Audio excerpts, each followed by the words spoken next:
సరఫరాకు గిరాకీ మధ్య ఉన్న వ్యత్యాసాన్ని అధిగమించేలా రాజధాని చుట్టుపక్కల నిర్మించే తలపెట్టిన పాలీ హౌస్ల ఏర్పాటు నత్తనడకన సాగుతోంది. సర్కారు ప్రతిష్టాత్మకంగా చేపట్టిన ఈ రక్షిత గృహాల ఏర్పాటు కోసం ఎందరో రైతులు ఎదురు చూస్తున్నారు. రైతు వాటాగా చెల్లించాల్సిన మొత్తాన్ని డీడీల రూపంలో చెల్లించినప్పటికీ పట్టించుకునే నాదుడు లేడని వాపోతున్నారు. 4 నెలల తర్వాతనే మేము డీడీ కట్టాము. ఇంచుమించు 4 నెలలు అయితే డీడీ కట్టుకుంటా. 4 నెలలు అయినా కానీ ₹1,00,000 అప్పు చేసి డీడీ కట్టాము. ఇంతవరకు పనులు సాగడం లేదు. కాంట్రాక్టర్ ఫోన్ చేస్తే ఇవాళ వస్తా రేపు వస్తా అని చెప్తుండు. కాబట్టి అధిక నిర్లక్ష్యమా లేకపోతే కాంట్రాక్టర్ నిర్లక్ష్యమా మా కాంట్రాక్టర్. నేను పాలి కోసము 5 నెలల క్రితం డీడీ కట్టినా.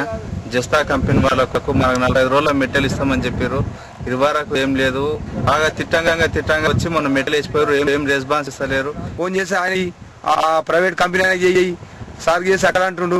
5 నెలల నుంచి ఇప్పటి వరకు మాకు ఎలాంటి వర్క్ ఇంకా స్టార్ట్ చేయలేరు. కంపెనీ వాళ్ళ చుట్టూ తిరుగుతున్నాం, హార్టికల్చర్ అధికారుల చుట్టూ తిరుగుతున్నాం.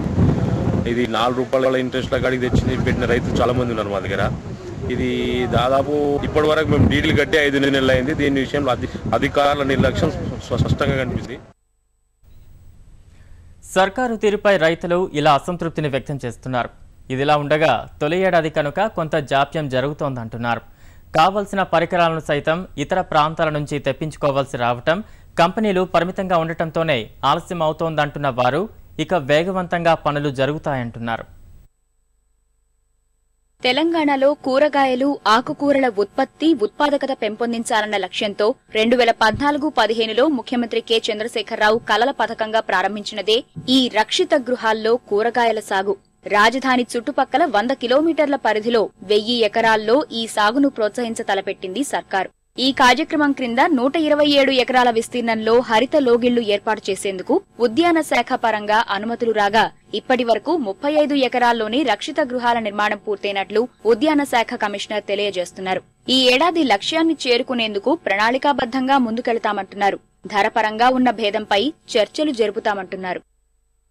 తక్కువ కంపెనీలు ఉండడం, తర్వాత వాతావరణం కూడా వర్షాకాలంలో వర్షాలు పడ్డప్పుడు వాళ్ళకు వెల్డింగ్ చేసుకోవడం కానీ, తర్వాత అక్కడ ఫౌండేషన్స్ చేయడం కానీ కొంచెం డిలే అవుతుంది. కాబట్టి సెప్టెంబర్ వరకు మనం ఇచ్చిన అడ్మినిస్ట్రేటివ్ శాంక్షన్స్ కంప్లీట్గా 120 ఎకరాల వరకు కంప్లీట్ అవుతుంది.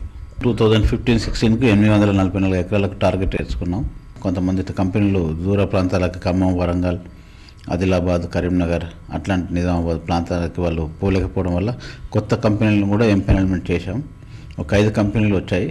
రేపు వాళ్ళతోటి రేట్స్ నెగోషియేషన్ ఉంది. వాళ్ళు రేట్స్ మనం 844 అంటే వాళ్ళు 950, 1050 పైన అట్లా చేశారు ఒక స్క్వేర్ మీటర్కి.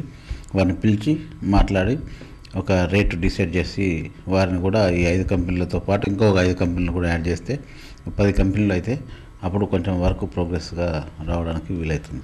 కంపెనీని వాళ్ళు రైతు ఎన్నుకుంటాడు. ఎన్నుకున్న కంపెనీ అతను పోయి అక్కడ లొకేషన్ ప్రకారంగా వాళ్ళు సర్వే చేసి ప్లాన్ చేసి రైతుకు చూపించి రైతు నచ్చిన తర్వాత సైట్ లెవెల్ చేసి ఇవ్వడం రైతు బాధ్యత.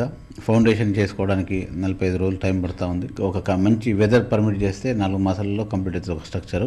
మెటీరియల్ అంతా బాంబే నుంచి, బెంగళూరు నుంచి వస్తుంది. కాబట్టి కొంచెం అంతా ఈ ప్లాస్టిక్స్ అన్ని వాళ్ళు ఇజ్రాయెల్ నుంచి, అదర్ ప్లేసెస్ నుంచి ఇంపోర్ట్ చేసుకోవాలి. కాబట్టి లేట్ అవుతుంది. ఈ సంవత్సరం స్పీడ్గా ప్రోగ్రామ్ ముందుకు పోతుందని అనుకుంటున్నాను. రైతులతో కలిసి కంపెనీలతో చర్చించి పథకాన్ని ముందుకు తీసుకెళ్లనున్నట్లు అధికారులు తెలుపుతున్నారు.